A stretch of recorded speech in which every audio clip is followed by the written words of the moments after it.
तो गाइस हम लोगों ने यहाँ पे अपनी सीरीज को कंप्लीट कर लिया। जी हाँ गाइस, मैं यहाँ पे बात कर रहा हूँ अपनी डिप्लॉयमेंट सीरीज। और हम लोगों ने अपने डिप्लॉयमेंट सीरीज में बहुत सारे इंपॉर्टेंट वीडियोस कवर किए। अगर आपने ये सीरीज फॉलो की होगी तो आपने बहुत सारी चीजें सीखी होंगी। पूरा अपना क्लाउड पे कैसे काम करते हैं वो सारी चीजें आपने सीख लिया। हमने यहाँ पे यूज किया था क्लाउड जिसका नाम था डिजिटल ओशन। लेकिन अगर आप AWS वगैरह यूज करते हो तो एग्जैक्टली वर्चुअल मशीन आपको वहां भी सिंपल वैसे ही मिलेगी।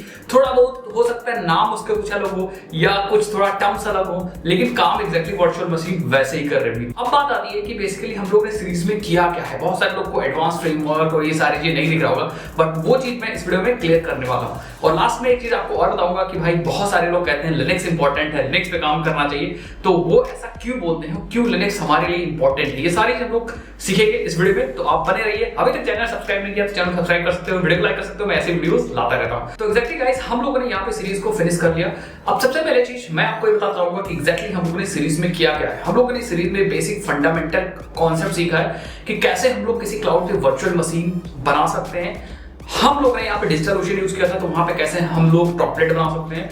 एग्जैक्टली उसी तरह आप AWS पे EC2 इंस्टेंस बना सकते हो। जब एक बार मशीन बन जाएगी तो उस पे सॉफ्टवेयर कैसे इंस्टॉल कर सकते हैं। जैसे हम लोग ने डेटाबेस इंस्टॉल किया था, हम लोगों ने वहां पे अपना स्प्रिंग बूट ले जाके जावा इंस्टॉल करने के बाद स्प्रिंग बूट को चलाया था, इवन नोड.js इंस्टॉल किया था। तो वो सॉफ्टवेयर्स को इंस्टॉल करना सीखा था।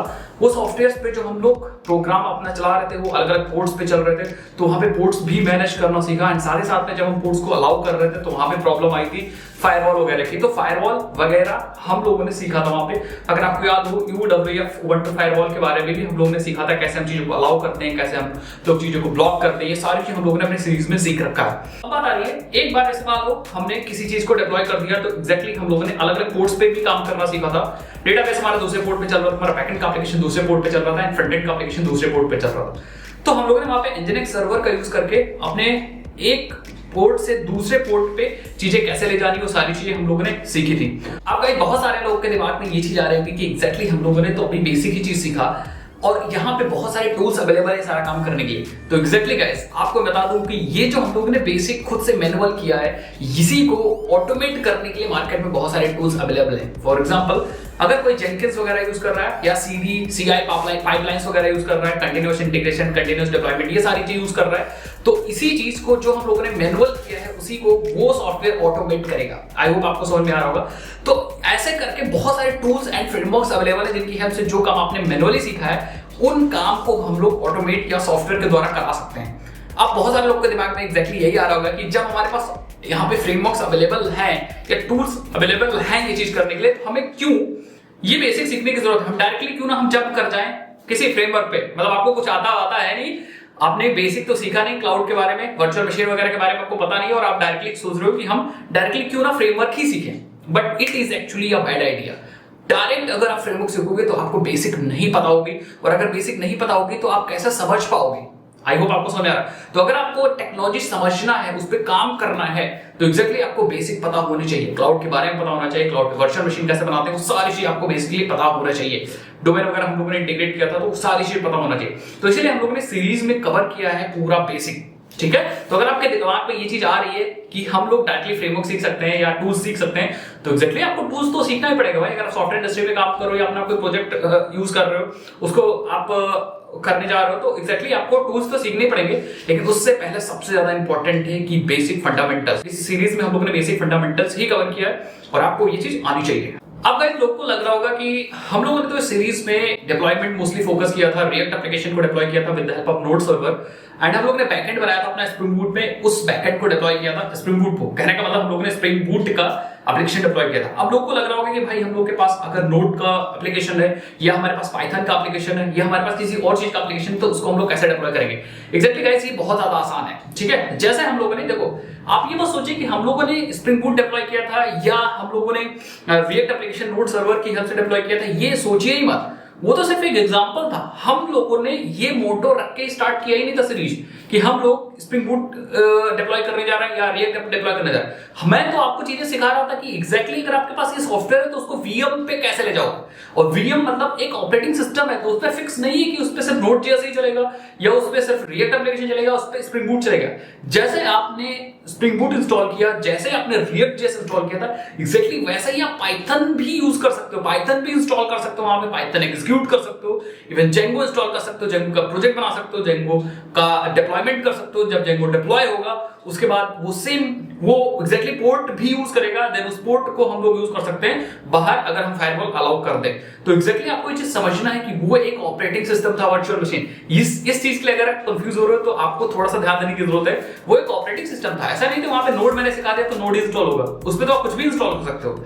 आई होप आपको समझ में आ रही है। तो इसीलिए हमने फोकस नहीं किया था कि हम नोड और रिएक्ट या हम लोग स्प्रिंग बूट इंस्टॉल करें। एग्जैक्टली आप पाइथन इंस्टॉल कर दो या कुछ भी कोई भी सॉफ्टवेयर आप इंस्टॉल करके उसको यूज कर सकते हो एग्जैक्टली आईपी के थ्रू। आई होप आप मेरी बात समझ गए। लेकिन अगर आपकी रिक्वेस्ट है कि जेंगो वगैरह कैसे इंस्टॉल करना तो कमेंट सेक्शन में बता सकते हो, मैं उसकी भी वीडियो बना दूंगा और मैं उसको भी डिप्लॉय करके सिखा दूंगा। सो आई होप आपको चीजें समझ में आएंगी। अब फाइनली गाइस बात करते हैं कि यहाँ पे लिनक्स का क्या रोल है। और बहुत सारे लोग जो बोलते रहते हैं या आपने बहुत बार सुना होगा कि भैया लिनक्स आनी चाहिए और लिनक्स इंपॉर्टेंट है और लिनक्स हमें क्यों सीखनी चाहिए। तो आपने जो फोकस किया होगा, हम लोगों ने इस पूरे सीरीज के दौरान यूज किया था क्लाउड। अब चाहे डिजिटल ओशन हो, चाहे एडब्ल्यूएस हो, चाहे गूगल क्लाउड हो, चाहे अज़्योर हो, कोई भी, वहां पे आपको टर्मिनल मिलेगा वर्चुअल मशीन। और एग्जैक्टली वर्चुअल मशीन में टर्मिनल जो मिलेगा उसमें Linux operating system, that means Ubuntu चल रहा होगा या फिडोरा चल रहा होगा, कोई लिनक्स बेस्ड ऑपरेटिंग सिस्टम आप यूज कर रहे होगे। मैक्सिमम लोग यूज करते हो सकता है विंडोज भी यूज करो, बट मैक्सिमम लोग उबंटू या फिर Linux based operating system use कर रहे होते हैं। तो अब उसके लिए ये चीज बहुत ज्यादा आसान हो जाती है गाइस, उसके लिए जिसने उबंटू पे पहले से काम कर रखा है। कुछ सोचो, हम लोग के विंडोज, हम लोग ने बहुत सारा विंडोज पे काम किया है 2 4 साल 10 साल। तो अगर आपको कोई विंडोज का ऑपरेटिंग सिस्टम मिल जाता है फ्यूचर में, आप कहीं घूमने गए, अरे वाह हमें विंडोज का ऑपरेटिंग सिस्टम मिल गया, तो फटाफट आप गेम खेलने लगते हो, आपको चीजें पता होती है कैसे ये करना, कैसे वो करना, ब्राउजर पे कुछ देखने लगते हो, फिर हिस्ट्री भी डिलीट कर देते हो, सब चीज आपको एग्जैक्टली नॉलेज होती है, वहां तो आपको सोचना नहीं पड़ता। तो यहाँ भी वही सिनेरियो है, जिसने उबंटू यूज कर रखा है, पहले से सीख रखा है, यूज कर रखा है, उसको एक उबंटू का टर्मिनल मिला, हमें वर्चुअल मशीन बनाई और हमें उबंटू का टर्मिनल मिला, तो हमें पता है कि कैसे हमें एपीटी अपडेट करना है, एपीटी अपग्रेड करना है, या हमें कैसे कोई सॉफ्टवेयर इंस्टॉल करना है, उसका पोर्ट कैसे चेंज करना है, या प्रोफाइल में जाके एनवायरनमेंट वेरिएबल में कोई डेटा ऐड करना है, कोई पाथ ऐड करना है, या कोई हमें टर्मिनल कैसे ओपन करना है, टर्मिनल हमें नए यूजर्स कैसे बनाने हैं।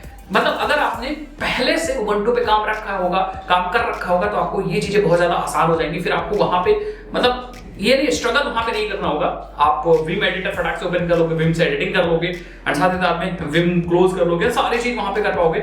और एक तरह से आपको उबंटू का पूरा फाइल स्ट्रक्चर भी पता होगा कि हमारा अपाचे कहां इंस्टॉल हो रहा है, हमारा टॉमकैट कहां पे इंस्टॉल हो रहा है, हमारा माइस्क्वेल कहां पे इंस्टॉल है, माइस्क्वेल को इंस्टॉल स्टार्ट करना है तो कौन सा कमांड चलाएंगे, स्टॉप करना है तो कौन सा कमांड चलाएंगे, वो सारी चीजें आपको पता होंगी अगर आपने पहले से काम कर रखा होगा। दैट मींस आप फैमिलियर होंगे उस ऑपरेटिंग सिस्टम से जिसका आपको एक्सेस मिला है, जिसका कमांड लाइन आपको मिल रखा है। तो इसलिए कहा जाता है कि जब आप सर्वर्स पे काम करते हो तो वहां पे मोस्टली लिनक्स का सर्वर होता है, और अगर लिनक्स का सर्वर है तो आपको बहुत ज्यादा आसानी होती है काम करने के लिए। इसलिए गाइस कहा जाता है कि हम लोगों को क्यों प्रैक्टिकली काम लिनक्स पे करना चाहिए, क्योंकि बड़े बड़े प्रोजेक्ट्स जो मैनेज करने होते हैं लिनक्स वगैरह पे मैनेज कर रहे होते हैं, सर्वर्स पे लिनक्स ऑपरेटिंग सिस्टम चल रहा होता है, तो एटलीस्ट आपको आइडिया तो होना चाहिए ना। इसलिए कहा जाता है कि आपको लिनक्स सीखना चाहिए। सो आई होप आपको चीजें समझ में आ गई। अगर आपको कोई रिक्वेस्ट है तो कमेंट सेक्शन में बता सकते हो। इस वीडियो को लाइक रखते हैं 1000 लाइक, मुझे पता है आप लोग करा दोगे।